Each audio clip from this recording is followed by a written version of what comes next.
sides to agree to the deal or anything else. So that went away.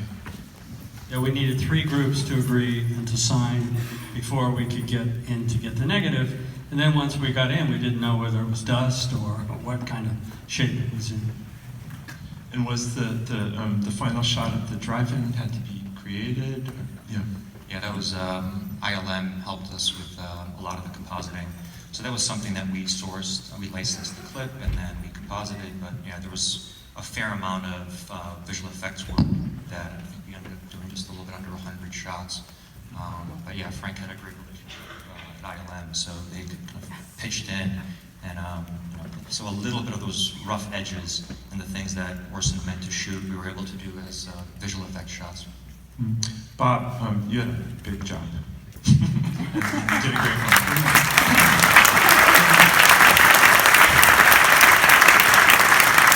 Can you just talk about the choices that you were confronted with? Sorry, we have to share the mic there.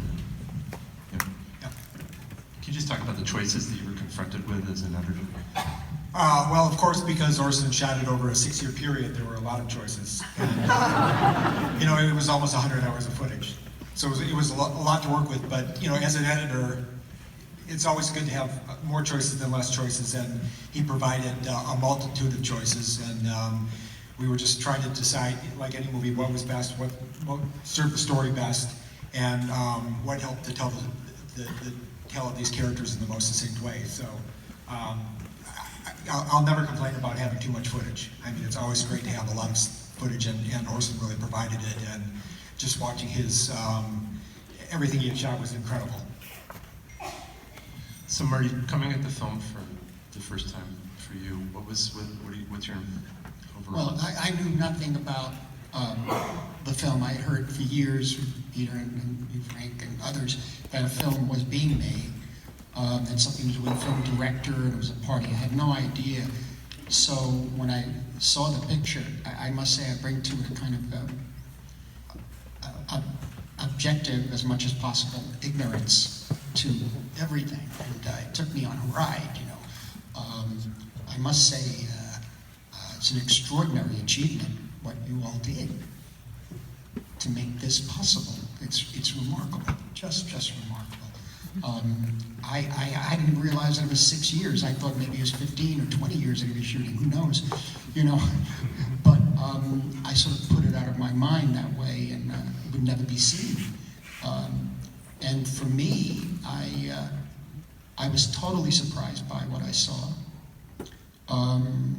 It was in turn exhilarating and so distressing. So distressing. Somebody you love, someone who means so much to you, and I don't know him. You guys know him. I don't know him. You met him once. I met him once, yeah. But someone you love, to see them go through that agony, that pain, and he's not the only one, but in his style, in his way, still holding on to the creative lifeline to the very, very end.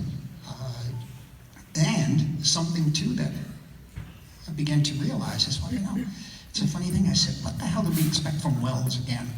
What do you want, Citizen Kane again? Well, you're not going to get it. He's going to go somewhere else. He's going to recreate it. He's going to recreate what the frame does, what that 1 or 2 frames do, And I think I was just enveloped in the danger of the obsession.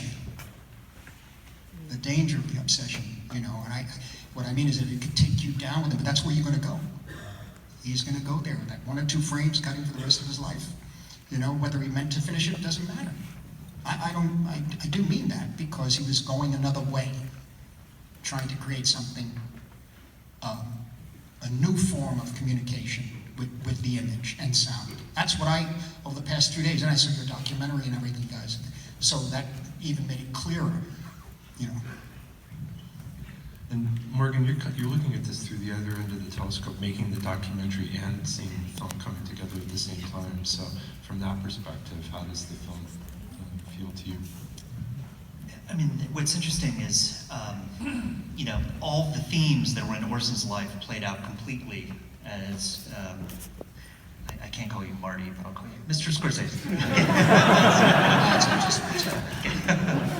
Has pointed out that, you know, and as Peter pointed out in our film, that Orson hated to have his films be read autobiographically. But everything that he was going on, everything with his relationships, is reflected in the film. So in the documentary, we're trying to put it all into context, but then you see the film and it's like you're going to the source and seeing the depth of everything Orson put into it. And to me, I don't think I've ever come across a character or a subject more endlessly fascinating and bottomless than Orson Welles. You know, we felt he's the ultimate kind of protean character who is comedic and tragic and brilliant and inspiring and frustrating, and to see all those shades reflected again and again in the film, to me, is just, I find it incredibly inspiring. You know, that's how I take it.